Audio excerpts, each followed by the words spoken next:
Hi friends, welcome back అండి. నేను ఈ వీడియోలో వచ్చేసి శ్రీహరి చేతిలో ఉండే సుదర్శన చక్రం యొక్క విశిష్టత, అలాగే తన చేతిలోనే సుదర్శన చక్రం ఎందుకుంటుంది అనే దాని గురించి ఈ వీడియోలో తెలియజేస్తానండి. వీడియో అయితే స్కిప్ చేయకుండా చూడండి ఫ్రెండ్స్.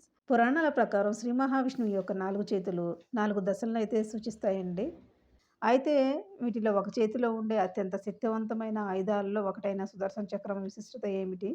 ఈ చక్రాన్ని విష్ణువుకు ఎవరు ఇచ్చారనే ఆసక్తికర విషయాలైతే ఇప్పుడైతే తెలుసుకుందాం మనం. హిందూ పురాణాల ప్రకారం శ్రీ మహావిష్ణువు సమస్త విశ్వాన్ని నియంత్రించే అత్యున్నత శక్తిని కలిగి ఉన్నటువంటి వాడండి.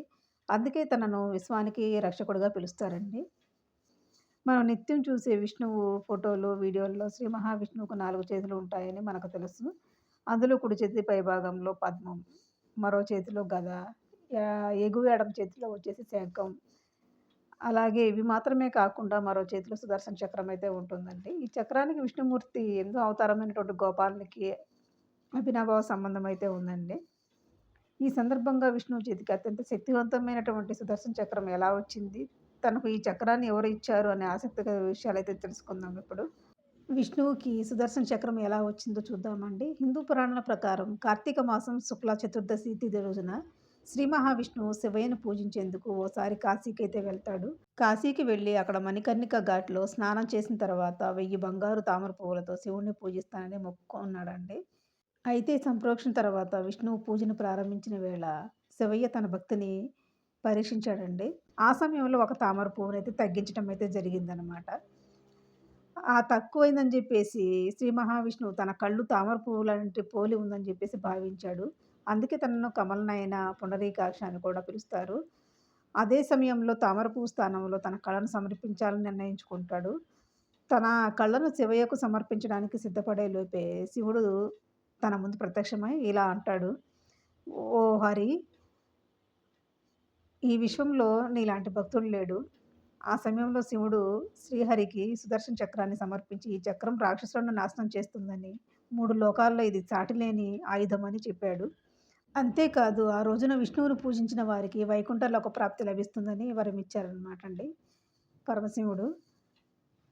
అలాగే శ్రీ మహావిష్ణువు ధరించే ఆభరణాలు, ఆయుధాలకు ఎంతో ప్రాముఖ్యత అయితే ఉందండి. విష్ణువు 4 చేతులు జీవితంలోని 4 దశలనైతే సూచిస్తాయని పురాణాల్లో పేర్కొనబడింది. అందులో మొదటిది జ్ఞాన సాధన, రెండవది కుటుంబ జీవితం, మూడవది వనవాసం, నాలుగవది లోకాన్ని త్యజించటం. అలాగే తన 2 చెవుపోగులు జ్ఞానం, అజ్ఞానం, ఆనందం, దుఃఖం 2 వ్యతిరేక విషయాల కలయికనైతే సూచిస్తాయండి. శ్రీ మహావిష్ణువు శేషనాగ పడగపై శయనించి ఉండటం మనం చాలా దేవాలయాల్లో చూస్తూ ఉంటాము. ఇలా ఉండటం అంటే ఒక వ్యక్తి సుఖం, దుఃఖం ఒకేసారి ఎదుర్కోవాల్సి వస్తుందని నమ్ముతారు. అంటే జీవితం ఆనందంతో పాటు బాధను అనుభవించే వ్యక్తి ద్వారా బ్యాలెన్స్ అవుతుందనమాట. అందుకే పాములపై పడుకొని నవ్వుతూ జీవిత సత్యాన్ని బోధిస్తాడు శ్రీ మహావిష్ణువు. పురాణాల ప్రకారం శ్రీ మహావిష్ణువు 10 అవతారాలైతే ఉన్నాయండి. అందులో మొదటిది మత్స్య అవతారం, రెండవది కూర్మ అవతారం, మూడవది వరాహ అవతారం, నాలుగవది నరసింహ అవతారం, ఐదవది వామన అవతారం, ఆరవది పరశురాముడు, ఏడవది శ్రీరాముడు, ఎనిమిదవది కృష్ణ అవతారం, తొమ్మిదవది బుద్ధ అవతారం, 10వది కల్కి.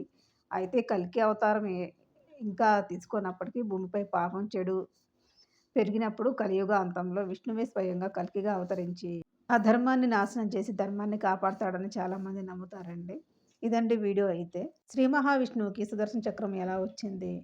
అలాగే సుదర్శన చక్రం యొక్క విశిష్టతలు ఏమిటి? అనేది వీడియోలో తెలియజేశాను. వీడియో గనక నచ్చితే తప్పకుండా లైక్ చేయండి. అలాగే షేర్ చేయండి. సబ్స్క్రైబ్ చేసుకోవడం మాత్రం మర్చిపోవద్దు friends. Thank you so much for watching అండి.